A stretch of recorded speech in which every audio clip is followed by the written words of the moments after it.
Hoy en Cara a Cara platicamos con Augusto Chacón de la coyuntura en Jalisco, inseguridad y por supuesto el debate ciudadano de esta tarde en el Tecnológico de Monterrey. Y más adelante nos visita Abel Salgado, candidato del PRI a Zapopan. Comenzamos.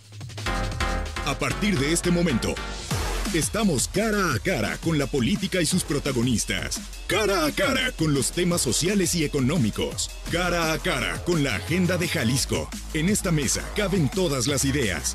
Promomedios Radio presenta Cara a Cara con el periodista Enrique Tusain.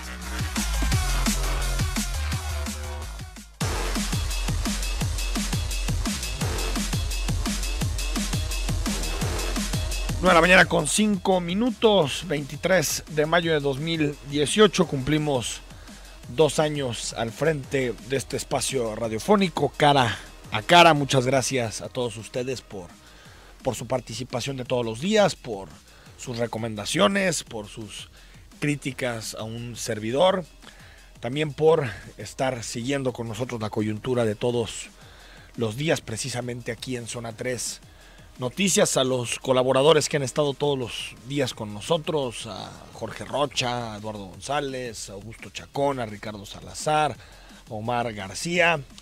También agradecer a Olivier Murillo, nuestra productora que ha estado al pie del cañón desde el inicio del proyecto, en los controles a Omar Machaín, que también nos ha aguantado durante estos 2 años de intenso trabajo, y por supuesto a los directivos de esta empresa de Promomedios Radio, a Gabriela Aguilar, la directora de Zona 3, a Luis Anaya, a José Pérez, por la confianza depositada en un servidor 2 años después de haber comenzado este proyecto. Augusto Chacón, ¿cómo estás? Muy buenos días. ¿Cómo estás, Enrique? Buenos días a todos y felicidades. 2 años importantes. Si hacemos la revisión de estos 2 años que has estado aquí, que entre todos han creado un espacio de comunicación, así ampliamente dicho, comunicación importante y trascendente.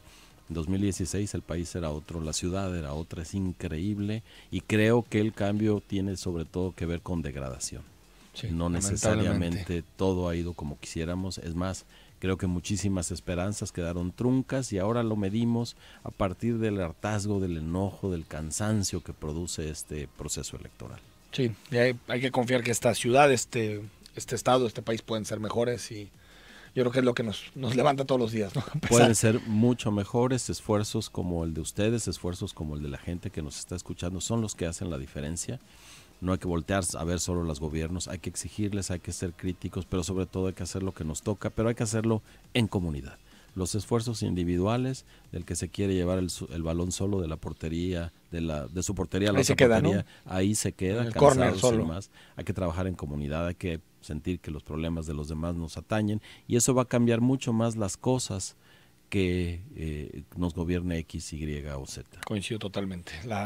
Más que la varita mágica de un presidente de la República, de un gobernador, yo creo que el hecho de que tengamos un Jalisco mejor, una ciudad mejor, tiene mucho que ver con su ciudadanía, con la sociedad civil. Ahí está la respuesta, ¿no? De ahí la trascendencia de estos 2 años de ustedes, de ti particularmente, que invitan a la reflexión, que invitan a mirarnos, que invitan a mirar a los demás y que invitan a pensar, que es algo que contradictoriamente nos hace muchísima falta, y lo han hecho muy bien. Felicidades. Muchas gracias, Augusto, por tus palabras. Una semana difícil para Jalisco por lo que sucedió este lunes en nuestra ciudad. Primero, miembros del crimen organizado intentaron atentar contra Luis Carlos Nájera, ex fiscal general del estado. Posteriormente vimos bloqueos en algunas arterias de nuestra ciudad, en algunos puntos concurridos, y después las víctimas, Augusto, que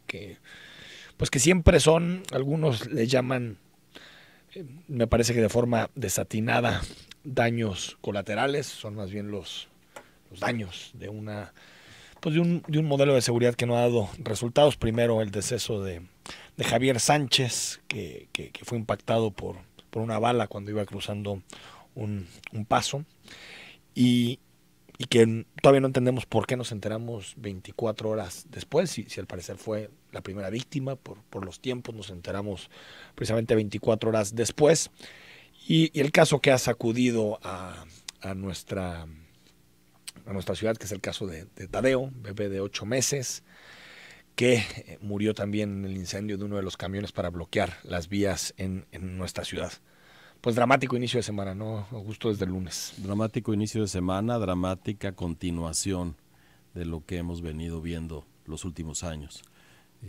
No hay manera de explicarnos esta tremenda violencia. De los videos que han circulado, lo más impactante es el sonido de las balas. Sí. Cómo se escuchaba eso en una zona que prácticamente cualquiera en Guadalajara conoce, que cualquiera ha pasado por ahí, y escuchar ese sonido de las balas que parecía que no se detenía y que retumbaba. Más de 100 balas, es increíble. A unas cuadras está nuestra oficina, y yo decía viendo el video cómo no lo escuchamos, pero no lo decía solo respecto a esos balazos. ¿De qué manera llegamos a este punto? ¿Cómo no escuchamos? ¿Cómo no vimos? ¿Cómo no sentimos eso que se nos venía encima? Y seguimos jugando a la grandilocuencia, a decir aquí no sucede nada. La percepción de inseguridad son Estamos simplemente mejor que en los Tamaulipas, nervios. que en Veracruz, que en Afganistán. Vamos a acabar haciendo esos comparativos. Hoy amanecimos con la noticia del Salto como uno de los 10 municipios más peligrosos del país, y lo tenemos aquí. Junto en el Salto están empresas de clase mundial que nos vuelven globales. Cruzando la carretera está en un aeropuerto internacional por el que circula buena parte de la riqueza de Jalisco hacia el resto del mundo. Es decir, esta desigualdad no la vimos, no la escuchamos, y se convierte en balas, se convierte en un bebé quemado por la incidencia de los criminales. Me parece que son muy malas noticias, pero me parece que son la confirmación de lo que a escala de la calle, a escala de los barrios, de algunas comunidades alejadas de Jalisco, el sur de Jalisco, el norte de Jalisco, viven más o menos cotidianamente. Sí, aquí porque es la zona gastronómica, cultural, Chapultepec de nuestra ciudad, que también genera más impacto, ¿no? Claro. Pero esto sucede en muchos municipios casi cada semana. Así es, y bueno, es impactante, 12 personas armadas a plena luz del día, circulando por esa zona y disparando balazos como si nada sucediera, como si Afganistán, como si Irak, como si cualquier otro lugar que no fuera Guadalajara. Y la pregunta ya no es por qué, insisto, sino por qué no. ¿Por qué no lo van a hacer? ¿Qué hemos hecho para que no lo hagan como sociedad? Por supuesto, las autoridades de los 3 órdenes de gobierno han hecho bien poco para que esto no suceda. Muy poco. Pero sí, yo creo, Augusto, yo lo platicaba con el doctor Jorge Rocha, que estamos en un momento tal vez de resetear todo en materia de seguridad, de otra vez abrir todas las discusiones en torno a este tema. Creo que ya no sé qué tan importantes son las discusiones sobre si el modelo tiene que ser más centralizado, menos centralizado, los mandos únicos, si la reinserción social tiene que estar en un área o en otra, si la fiscalía tiene que tener qué atribuciones. Creo que tenemos que ir a los debates mucho más profundos, que tienen que ver con qué nos pasó como comunidad, el tejido social. Leí ayer la columna de Salvador García Soto en el Universal que decía que hacía similitudes con los 80s en Guadalajara, cuando estaba el cártel famoso de Guadalajara, y creo que ahí hay algo muy importante que tenemos que rescatar. El narco está metido en todo el tejido social. Así es. Ya no es un problema de que, bueno, ahí están los malos ubicados, sabemos quiénes son los que asesinan. Cuando vemos imágenes como, por ejemplo, el pozolero famoso de Tonalá, imágenes que se viralizan en YouTube con millones de visualizaciones. Es decir, creo que estamos en un momento muy complicado en donde hay que empezar desde cero, recomposición del tejido social, hablar de comunidad, de cultura, repensar el modelo policiaco, repensar el modelo de fiscalía, el combate a la corrupción, pero desde cero. Ya creo que nos han demostrado los últimos sexenios que no tienen ni idea qué hacer en materia de seguridad. Así es, y tienes absolutamente la razón. Sí, hay que comenzar de cero, hay que quitarnos de los debates de a quién le corresponde qué y quién hace qué. Entre más nos metemos en eso, entre más suceden estas cosas, postergamos la noción de prevención. Y ahorita lo que queremos es que contengan o sentirnos seguros, y así nos aislamos y nos metemos a nuestras casas o nos metemos en nuestros coches y nos olvidamos lo demás. Y vamos por paz, ¿no? O sea, ¿sí? Porque a veces siento que hay una especie de espíritu justiciero o vengativo. Por eso cosas como cortar las manos del Bronco de pronto tienen tanto impacto, porque hay mucha gente que tal vez lo piensa o lo cree, que esa es la salida a un momento tan complicado como el que vivimos. Pero construir paz tiene que ver, Augusto, con hacerlo desde cada rincón de nuestra vida. Claro. No solamente la relación con los narcos o la relación con el Estado, sino cómo salimos de nuestras calles, cómo nos relacionamos con nuestra comunidad, cómo le hablamos a las mujeres, a las personas que nos atienden. Me parece que es un asunto de todos los días, construir paz. Lo hemos comentado aquí, recuperar la ciudad, que implica sí el espacio físico, pero también la noción de que somos una comunidad. Hay que hacerlo cuadra por cuadra. Sí. Tenemos que los vecinos y las vecinas conocernos, saber qué pasa de una esquina a otra, ya no por barrio. Inclusive el barrio se está volviendo un espacio demasiado grande. Demasiado no sabemos lo que hay en por la calle de al manzanas, lado. por departamentos, por no sé. Tenemos que hacernos cargo de eso. Las autoridades están rebasadas, el ordenamiento legal está rebasado. Hablamos muy poco del tráfico de armas, hablamos muy poco del tráfico de personas. Parece que el secuestro, al menos en los datos, es un asunto superado, y encuentran una casa donde había 4 personas secuestradas. Es decir, que no nos estamos enterando qué estamos construyendo, pero ya no lo preguntemos solo respecto a la autoridad, sino nosotros cómo estamos viendo lo que sucede, o cómo estamos no viendo lo que sucede. Y sí, hay que volver al principio, hay que ir a las bases. Y a debates que yo sé que no son la panacea, que no resuelven todo, pero que son importantes, como el tema de las drogas. Por supuesto. Yo no sé si el hecho de estar, o sea, de en muchas ocasiones sacrificar tantas vidas por combatir el consumo, por combatir una decisión individual, son temas que sin tapujos y sin conflictos morales tendrían que ponerse sobre la mesa para discutir. Me parece que eso tiene que ver con tu propuesta de ir al origen, porque en el origen este combate no existía. En el origen había, al menos en el consumo y el uso y circulación de la marihuana, no era un asunto. Venimos de los 40 de la regulación, ¿no? Así es, para tomarse a balazos.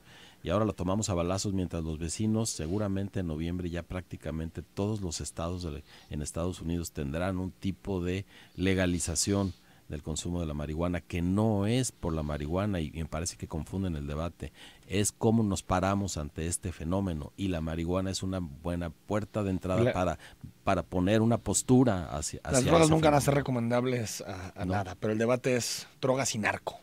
Lo más dañino es el narco, no necesariamente las drogas. Pero sin duda. Augusto Chacón, debate hoy ciudadano a las 7 en el Tecnológico de Monterrey, organizado por organizaciones sociales y cúpulas empresariales. Así es, 19 organizaciones convocadas por Coparmex, ONGs, universidades, líderes de opinión, medios de comunicación unidos para organizar este debate, que no será entre los candidatos y la candidata al gobierno del estado, sino entre ellos y ciudadanos que les van a preguntar, y ¿no? especialistas, y preguntas que circularán que ya están circulando en la red y se votarán, que se les preguntarán a ellos.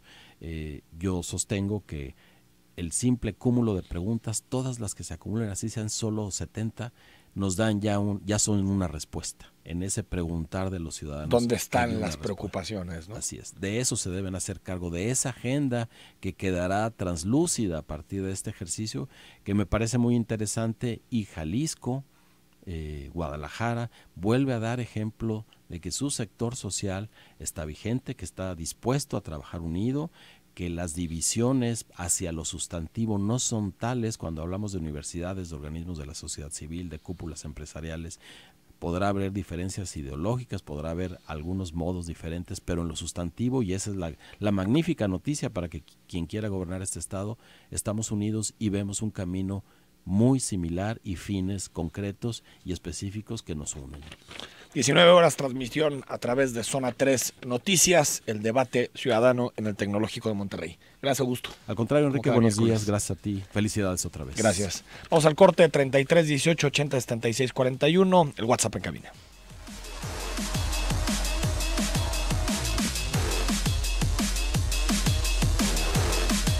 De la mañana con 23 minutos. Te recuerdo las vías de comunicación. WhatsApp 33 18 80 76 41, o también en Twitter y en Facebook @Zona 3 Noticias, o a mi cuenta personal @EFTousaint con /S, para que nos mandes mensajes, preguntas. Para Abel Salgado, candidato del PRI a Zapopan, que ya está con nosotros aquí en cabina. Abel, ¿cómo estás? Enrique, muy bien, muchísimas gracias, muy buenos días a todo el auditorio, y gracias por la invitación y la oportunidad de venir a platicar con todos ustedes cómo hemos ido avanzando en esta campaña electoral. Abel Salgado, estás recorriendo el municipio, estás recorriendo las colonias, Así los barrios de un municipio tan extenso, tiene 900 colonias más o menos, ¿no? El municipio. Un poco más de 900 colonias, 1,5 millones de habitantes casi, un municipio. Porque Guadalajara es más compacto, ¿no? Así es, la extensión territorial de Zapopan es mucho mayor que la de Guadalajara, la zona urbana ha ido creciendo de manera exponencial durante los últimos años y bueno, esto hace más complejo y mucho más grande el territorio en donde hay que caminar y donde hay que estar platicando con la gente. Y efectivamente lo que hemos estado haciendo es una campaña de tierra, de caminar por las colonias, de tocar las puertas, de platicar con la gente, con los habitantes del municipio, quienes nos comparten sus preocupaciones, nos manifiestan sus inconformidades y sobre todo cuáles son las necesidades más importantes que hay en las diferentes colonias de Zapopan. Hace 3 años el PRI perdió el poder en Zapopan, sí. En ese momento gobernaba Héctor Robles. ¿Qué te dicen los ciudadanos? ¿Qué autocrítica haces de los gobiernos del PRI? ¿Qué les faltó por hacer o qué hicieron mal? Fíjate que en un análisis retrospectivo y tratando de ser muy, muy objetivo, Enrique, con lo que se dejó de hacer o lo que no se hizo dentro de las administraciones anteriores, me parece que fue el haber concluido obras muy importantes en donde se tenían avances considerables, y te hablo de obras como el Centro Cultural Constitución, como la rehabilitación de diversas unidades y espacios deportivos, como la ampliación y equipamiento urbano de la avenida Aviación. Estas obras que se iniciaron en gobiernos priistas, en la administración de Héctor Robles, se continuaron en la administración, primero en la administración de Bielma, después se continuaron en la administración de Robles y lamentablemente no se concluyeron. Pero son obras que ahí están, que fueron proyectos de gobiernos de un partido, de gobiernos emanados del Partido Revolucionario Institucional, que se hicieron con una visión de futuro, que permitieron iniciar esta modernización del municipio, intervenir en zonas donde había una gran necesidad de infraestructura y que finalmente algunas de ellas han sido pues inauguradas ya por esta administración. Y por ejemplo, seguridad, si revisamos los datos, entre finales de 2013 y mediados de 2015, vemos incrementos muy importantes en materia de violencia. ¿Qué autocrítica haces como el candidato del PRI de lo que sucedió en ese trienio en materia de seguridad, que incluso hubo varios cambios? No era comisario, era director de seguridad pública. Así es. Hubo varios cambios al frente en ese momento. Bueno, aunque efectivamente había índices relativamente elevados de inseguridad, lo que hoy podemos ver es que al paso de 3 años, de 2015 a la fecha, los índices delictivos en Zapopan se han incrementado en un 61%. Depende cuál, ¿no? El robo, el asalto, el delito patrimonial es el que ha sufrido este tipo de incrementos, que son los principales focos de atención en donde debe actuar una policía preventiva. Pero entonces, ¿te parece que Héctor Robles hizo un buen trabajo en materia de seguridad? Se hizo un buen trabajo, creo que se hizo un trabajo aceptable. Evidentemente siempre todo es perfectible y todo es mejorable, pero sí me parece que hoy lo que está sucediendo en materia de seguridad en Zapopan, pues hay que revisarlo. Hay un déficit de elementos policíacos, tenemos al menos un déficit de 1,500 elementos. Hoy de los 2,000 policías que hay en Zapopan, al menos 300 están llevando a cabo labores administrativas, no se cuenta con capacitaciones, no hay un polígono de tiro donde puedan ir a realizar sus prácticas los elementos. En fin, hay una serie de deficiencias que nos hacen ver y que debemos de reconocer que hoy en materia de seguridad en Zapopan las cosas, lejos de haber avanzado, pues han sufrido un estancamiento en el mejor de los casos. Y entiendo que los indicadores ahí están, cada que viene Pablo Lemus a entrevista, se los recordamos, los indicadores en materia de seguridad. Pero me sorprende que digas que en la administración de Héctor Robles había buenos indicadores. Si revisamos 2015, eran alarmantes en muchísimas materias. Incluso eso explica mucho de la derrota del PRI en 2015, en la elección. Acuérdate que venían de los bloqueos del 1 de mayo y todo lo que sucedió en aquel momento. Bueno, definitivamente ya en finales de la administración anterior que encabezó Héctor Robles, sí tuvimos algunos problemas en materia de seguridad. Pero lo que yo te quiero decir, y sí lo reitero, es que hoy los indicadores están peor que como estaban hace 3 años, y no se trata de decir pues quién está peor, sino se trata de decir cómo podemos mejorar y cómo podemos recuperar. La principal demanda que escucho yo cuando platico con la gente en el municipio es seguridad. La gente tiene miedo de salir a la calle, hay temor. ¿Por qué? Porque hay asaltos, porque hay robos, porque hay una serie de conductas delictivas en el entorno social que hacen que este temor y este miedo estén latentes, y sobre todo porque no tenemos patrullaje. La policía, por todas estas limitaciones, está muy lejana de la comunidad y la gente no se siente cuidada, no se siente protegida. Entonces, hay muy buenos elementos. En materia de seguridad, ¿qué es? ¿Devolver a los policías a la calle? Hay que regresar a los policías a la calle. Los que no están, porque muchos están, hay que incrementar el número de elementos. Hay que utilizar las patrullas, porque hoy la mitad del tiempo las patrullas están paradas, están estacionadas. Hay que invertir en más tecnología, hay que hacer un proceso de selección, Enrique. Esto es muy importante, porque efectivamente la policía de Zapopan es la policía mejor pagada y lo ha sido durante muchos años. ¿Esto qué fenómeno provoca? Bueno, pues está provocando que muchos jóvenes busquen la opción de ingresar a la policía de Zapopan como una alternativa de ingreso, no por una vocación ni por un perfil. Entonces van por el sueldo, reciben una capacitación, reciben 6 meses de adiestramiento en la Academia de Policía, que además está en condiciones deplorables, sin instructores certificados, sin contar con las tecnologías necesarias ni con los adiestramientos que se requieren para poder tener una policía de calidad y una policía de élite. Y cuando estos salen de su formación académica, entonces es cuando se les aplican los exámenes de control de confianza. A los becarios, que así se les conoce, a los jóvenes que están recibiendo la capacitación, se les paga hoy 40% menos de lo que recibían hace 3 años.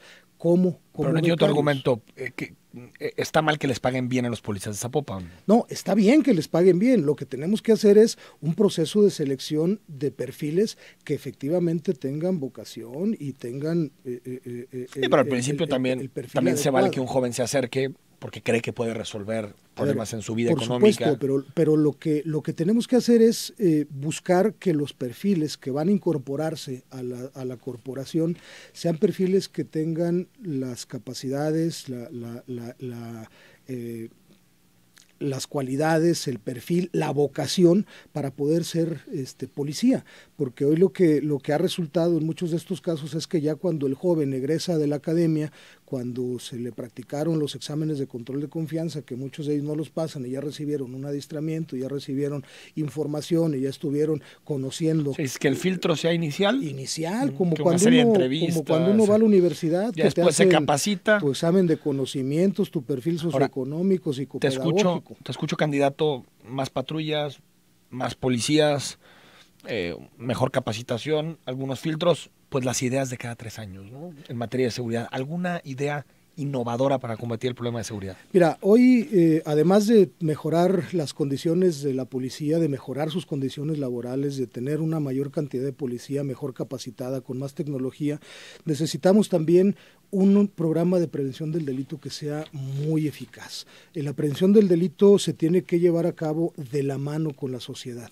Hay que generar las condiciones que permitan la participación ciudadana, que vinculen a las organizaciones de la sociedad, llámese comités vecinales, consejos ciudadanos de seguridad en cada colonia, para poder tener acciones y poder tener los mecanismos de comunicación que justamente se enfoquen a prevenir el delito. Yo creo que hoy tenemos al alcance plataformas tecnológicas que nos pueden ser muy útiles y muy eficientes en materia de prevención del delito y en materia de respuesta inmediata de los cuerpos policíacos. Yo me imagino, por ejemplo, pudiéramos contar con una aplicación, una app que desde tu teléfono, obviamente con todos la responsabilidad y la seriedad utilizada por los ciudadanos, puedas tú, como hoy lo haces para solicitar un Uber o para solicitar un servicio de alimentos, que se pueda reportar el riesgo o la necesidad de presencia de un elemento policíaco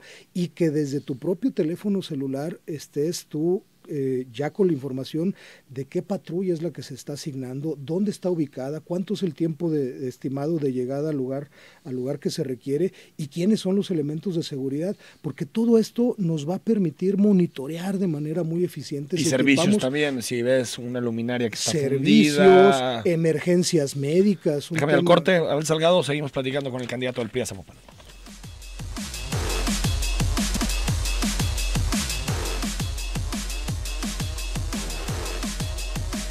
9 de la mañana con 38 minutos. Gracias por acompañarnos. Te recuerdo, 33 18 80 76 41. En unos minutos más le trasladamos tus preguntas a Abel Salgado, quien es el candidato del PRI a la presidencia municipal de Zapopan. Algunas preguntas, candidato.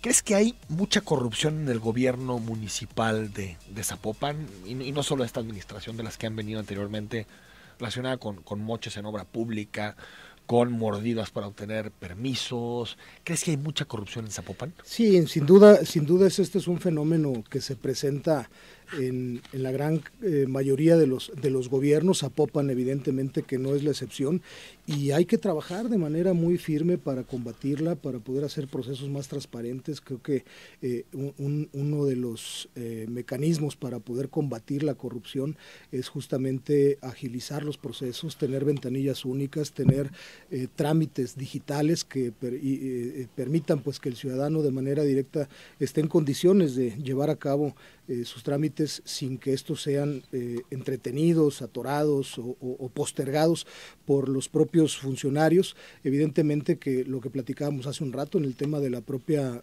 seguridad pública, pues hay que implementar también tecnología que permita el monitoreo de las ¿Qué harías para combatir los moches, por ejemplo? Los moches en obra pública. Pues hacer procesos de asignación de obra pública con una gran transparencia. Ya están. Que no ahorita hay, te no puedes meter y los ves en este, streaming y los puedes ver en tiempo real. Me parece ya ni siquiera eligen los regidores, ya acuérdate que ya son un grupo. Sí, o sea, a lo que me refiero es que ¿qué más se puede hacer para evitar que un funcionario se ponga de acuerdo con una empresa y le diga, mira, va a salir esta licitación así, así, así, y por lo tanto dame 10% por la información que te estoy dando? Pues se necesita hacer un gran compromiso entre el sector productivo, entre la industria de la construcción, las fuerzas políticas, la sociedad civil, estar todos muy atentos y vigilantes. Finalmente, este tipo de corrupción en lo que está dañando y lo que está mermando es en la calidad de las obras. Esos porcentajes de moche, esos porcentajes de dádivas, pues van en detrimento de la calidad de la obra, de la durabilidad. Tenemos que construir. Y es ético, es antiético. Es antiético totalmente, pero además debe haber sanciones, muy contundentes y muy precisas para todo aquel servidor público, funcionario que sea detectado en alguna situación y que los constructores denuncien. Y que se genere una cultura de la denuncia. A ver, esta cultura del moche, de la corrupción, la tenemos que transformar en una cultura de la transparencia, del combate a la corrupción, de generar cada vez una mayor certeza y tener la claridad absoluta de que cada obra que se contrate, cada obra que se asigne, cada obra que se concurse, tendrá que ser a la mejor oferta, a la que ofrezca mejor precio, mayor calidad, mejor garantía, mejor tiempo de entrega. Es decir, son muchos los factores que tienen que darse y ya no estar favoreciendo. Creo que ahí también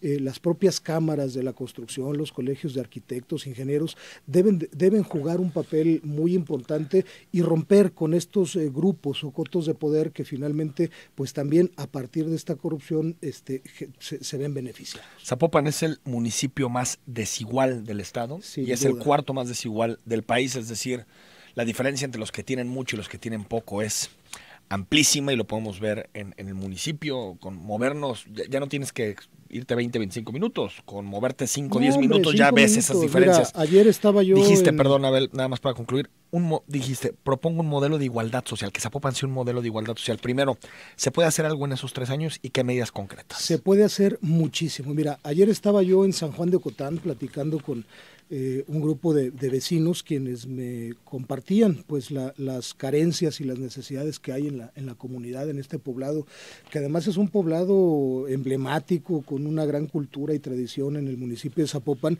y que a unas cuantas cuadras, ya no hablamos de kilómetros, unas cuantas cuadras tienen como vecinos a una serie de fraccionamientos en donde está pues concentrada una gran riqueza, donde hay todos los servicios, donde existe todo lo necesario para vivir en los mejores niveles de calidad. Y justamente para poder combatir esta desigualdad, primero hay que redireccionar el presupuesto. El presupuesto de egresos, que hoy es de 7.600 millones de pesos, se debe de redireccionar para poder combatir este rezago social. ¿No crees que se ha hecho en esta administración? ¿Que ha habido más inversión en zonas pauperizadas? Creo que la inversión que se ha hecho en esta administración es una inversión que se ha hecho mayoritariamente en temas de maquillaje, en temas de superficiales, que no han resuelto de fondo las necesidades. Hay que introducir servicios básicos. Hay todavía una gran cantidad de colonias en donde no hay servicios de agua potable, donde no hay redes de drenaje, donde las calles no están en condiciones transitables, donde faltan banquetas, donde el alumbrado público no funciona, donde no puede entrar un camión recolector de basura, no puede entrar una patrulla, no puede entrar una ambulancia. De esos, estas son las cosas. 7,000 millones de pesos que tiene, 7,600 millones de pesos de presupuesto que tiene Zapopan, ¿cuánto te comprometes a invertir en obra pública y cuánto en zonas pauperizadas? Al menos 1.500 millones de pesos cada año. Tenemos que hacer un presupuesto donde además exista una participación real de la ciudadanía en la definición y en la orientación del gasto público. Que podamos tener un presupuesto participativo 1.500 millones. De verdad. En tu visita hace poco a la UTEG, ofreciste créditos a los estudiantes. Sí. ¿Cuánto cuesta ese programa? Ese programa debe de tener un presupuesto de al menos 500 millones de pesos. ¿En 3 años? En 3 años. Un presupuesto que vaya no solamente enfocado a créditos para proyectos productivos de jóvenes estudiantes, sino también de mujeres, jefas de familia, de madres solteras, de adultos mayores y de personas con discapacidad. Pues vas a tener una maquinita para hacer dinero en el ayuntamiento, porque van 1.500 de obra pública, 500 acá, más hay que pagar deuda, hay que pagar luminarias, pero hay que mira, pagar... los recursos se pueden obtener, hay ahorros que se pueden generar. Simplemente te digo, hoy la oficina de la coordinación de gabinete cuesta 112 millones de pesos al año. ¿La desapareces? Claro, esas son funciones que puede hacer la Secretaría General, son funciones de coordinación que sin ningún problema se pueden llevar a cabo por un funcionario de primer nivel. Tienes 200 millones de pesos que están, 400 millones de pesos que están destinados a una partida de contratación de estudios, servicios técnicos y en pocas palabras, asesorías. ¿400 millones de pesos? 400 millones ¿Eso está en el pesos. presupuesto? Ahí está en el presupuesto de egresos. Vamos a ser verificado. Entonces, tenemos que reducir esas partidas. De ahí pueden salir recursos. Hay que hacer una mayor eficiencia del gasto. Hay que buscar cómo abatir el rezago en el pago de los impuestos prediales, sobre todo, y se pueden generar condiciones. Hay proyectos también en donde podemos participar de la mano con el gobierno federal, con el gobierno estatal, para poder a través de los paripesos... Todavía no me dan los números, pero ahí está tu alcancía, Abel Salgado. 2 preguntas más antes de pasarle el uso de la voz a la ciudadanía que te quiere hacer también preguntas. ¿Qué harías con las vías panamericanas?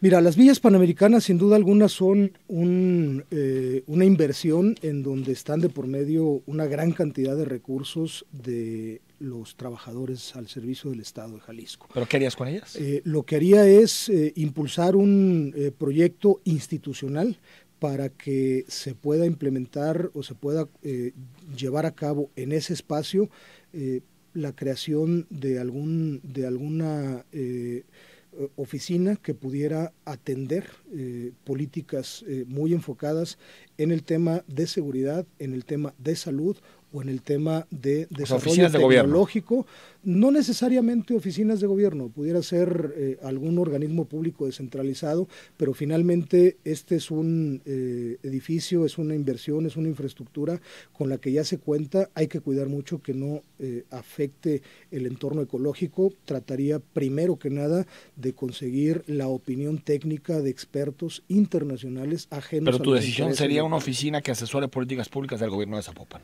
Sí. O probablemente un espacio donde podamos tener concentrada a la fuerza única Pero eso generaría muchísimo impacto, contaminación, todo sobre la zona del Bajío. Digo, es que es un espacio ambientalmente frágil. Habrá que revisarlo y tener la opinión de expertos en el ámbito. Entonces no lo tienes todavía, no tienes respuesta. ¿Por qué no has publicado tu 3 de 3, Abel Salgado? Estoy en ello, vamos a tenerlo la próxima semana más tarde. Pero lo prometiste a inicios de mayo, en un foro y no está. Y sobre tu comisario, ¿ya sabes quién sería? O bueno, tu director de seguridad pública, ¿cómo le llamarías? No, el comisario de la administración que yo voy a encabezar debe ser un comisario que reúna características fundamentales, que conozca Zapopan, que conozca la corporación, que tenga antecedentes y conocimiento pleno de lo que debe ser una policía preventiva, una policía que se dedique a cuidar y a proteger a la ciudadanía. Pero nombre no tienes. Y evidentemente que tendría que ser consensado y tendría que ser dialogado con las fuerzas políticas y tendría que ser también dialogado con la sociedad civil. Nombre todavía no hay. A ver si algún día le sacamos a alguien su propuesta de comisario. Creo que es información importante para ti. Vamos al corte, al regreso le leemos tus mensajes a Abel Salgado. 9 de la mañana con 54 minutos. Algunas preguntas para Abel Salgado. Fernando Gabriel. El gobierno de Zapopan llama Ciudad de los Niños y para practicar algún deporte los niños tienen que pagar al Comude mensualmente. De no hacerlo ya no se les permite el acceso. Qué triste, ¿no? Exactamente. Sí, es lamentable que hoy los espacios de práctica deportiva no sean accesibles a la ciudadanía en general. Las unidades deportivas que se han rehabilitado pues hoy están en poder y prácticamente ocupadas durante todo el día por escuelas concesionadas a donde hay que pagar para poder entrar. Te preguntan que qué opinas de la nueva fuente de la Plaza Juan Pablo II con un costo alrededor de 10 millones de pesos. Pues creo que con esos casi 15 millones de pesos se hubieran podido mejorar condiciones de desigualdad en muchas colonias de Zapopan. Selene Ruiz, señora Abel Salgado, usted dice que no hay agua en muchas colonias. ¿Y qué pasa con gente como su amigo el licenciado Carranza, que fue director de agua potable? ¿Qué pasa con él? Bueno, pues que él hizo su trabajo en la administración anterior. Creo que el tema del agua potable es un tema de infraestructura a donde se tiene que invertir recursos de manera prioritaria para que pueda haber las redes que permitan que el agua llegue. 7985, buenos días. El candidato no reconoce que ya existe una aplicación en Zapopan donde se puede hacer diversos reportes, entre ellos los relacionados a seguridad. Se llama Ciudad. Sí, la conozco, no es eficiente, le hace falta mucho desarrollo y lo que nosotros planteamos es una aplicación integral donde puedan estar incluidos los temas de seguridad y de emergencias médicas. Pregunta Carlos González, ¿qué ha hecho la actual administración con las vías panamericanas? Esa es la pregunta. Porque Lemus es la continuidad, no tiene una propuesta, pero depende del ayuntamiento, del gobierno del estado y de los inversionistas, ¿no? Es tripartito el asunto. Efectivamente, y la propuesta de él está involucrado también el gobierno federal. Es decir, hacer una de innovación con ACIT, algo así. Eduardo Martínez, felicidades por su programa. Señor Enrique, muchas gracias por lo invitado. Millones y millones de presupuesto anuncia su invitado, pero no dice cuánto se va a echar a su bolsillo. Luis Retana, buenos días, mi nombre es Luis. Preguntarle al candidato al Salgado qué va a hacer con lo de las carcasas que compraron como luminarias completas. Bueno, el asunto de las luminarias está tremendo. Otra vez tirado en el proceso. Ese es otro tema ahí muy complejo que tiene hoy a Zapopan en una oscuridad que genera también condiciones de inseguridad. Hay que resolverlo y hay que resolverlo con eficiencia y hay que resolverlo con sensatez y sobre todo pensando en brindarle servicios públicos de calidad a la ciudadanía. Bueno, te pregunto, Francisco Reyes, por dos temas. Uno, ¿qué hacer con el área forestal de Zapopan? ¿Cómo conservarla? Eso uno. Y dos, si tienes alguna respuesta para movilidad en la carretera Colotlán. Por supuesto que sí, qué bueno que nos haces esta pregunta. En el tema del área forestal es importantísimo cuidar y preservar esta área cada vez se ha ido reduciendo. Es necesario que se actúe con toda la energía, no permitir que siga creciendo ahí la ambición de los desarrolladores inmobiliarios y que cada vez se vayan comiendo parte de estos terrenos. Evidentemente en esto esa es una zona federal, hay que involucrar a la Semarnat, hay que estar muy pendientes de que no se den licencias de construcción y de que no se construya más habitación en esa zona. La segunda pregunta es en el tema de movilidad. Quiero recordar solamente que como diputado federal fui quien gestionó y etiquetó los casi 500 millones de pesos para la ampliación a 4 carriles de la carretera a Colotlán. Hace falta poder tener más inversión. Son poquitos kilómetros todavía, ¿no? Bueno, originalmente era una obra que estaba considerada para 15 kilómetros, hoy solamente se han logrado ampliar y encarpetar 8 de estos 15 kilómetros. Se necesita tener una infraestructura urbana para poder tener mejores condiciones. ¿Propuesta de movilidad sería? Lo que hay que hacer es el nodo vehicular que conecte la carretera Colotlán con la carretera Tezistán y proyectar a mediano plazo la prolongación de la carretera Colotlán para poder llegar de manera directa hasta la avenida Vallarta. Hay propuestas para conectar donde acaba la línea 3 del tren ligero con Tezistán a través de un BRT o de un Acabamos de hacer un compromiso justamente con vecinos de Tezistán y con vecinos de Valle de los Molinos para poder tener un pretren que vaya desde Valle de los Molinos hasta la línea 3 del tren ligero y otro que vaya de Tezistán a la primera estación de la línea 3 un BRT, ¿no? Del tren ligero, que sería un BRT y un transporte integral. Consuelo Martel, buenos días. Todos los aspirantes cuando están en campaña aseguran que se pueden hacer las cosas y cuando llegan al poder no lo hacen. En mi percepción, Pablo, le hemos hecho mucho más que los gobernantes anteriores, te dice Consuelo. Leonardo de la Cruz nos manda unas fotografías, ahorita lo checamos. Carlos León Dávila, buen día. Enrique, ¿le puedes preguntar a tu invitado qué piensa hacer con Paseo San Arturo en Valle Real? Buen tema. Pues este es un tema que habrá que revisar. Hay voces que están a favor de que se quite o se cancele la concesión que hay de las vialidades de Paseo San Arturo. ¿Tú cuál es tu posición? Mi posición es que si no tenemos garantizado el poder brindarle los servicios a toda esta zona, que son seguridad, alumbrado público, recolección de basura, mantenimiento de áreas verdes, tiene que ser un acceso controlado. Pero es área pública. No restringido, es área pública. Pero entonces si son calles públicas, pues a todos hay que ponerle plumas entonces. Porque nadie tiene garantizada la seguridad. Hay un antecedente donde ya se otorgó la concesión de esta vialidad y habría que revisarlo a detalle. Gracias, Abel. Al contrario, Enrique, muchísimas gracias. Nos vamos, mañana tenemos mesa de debate sobre presidenciales, mañana a las 9.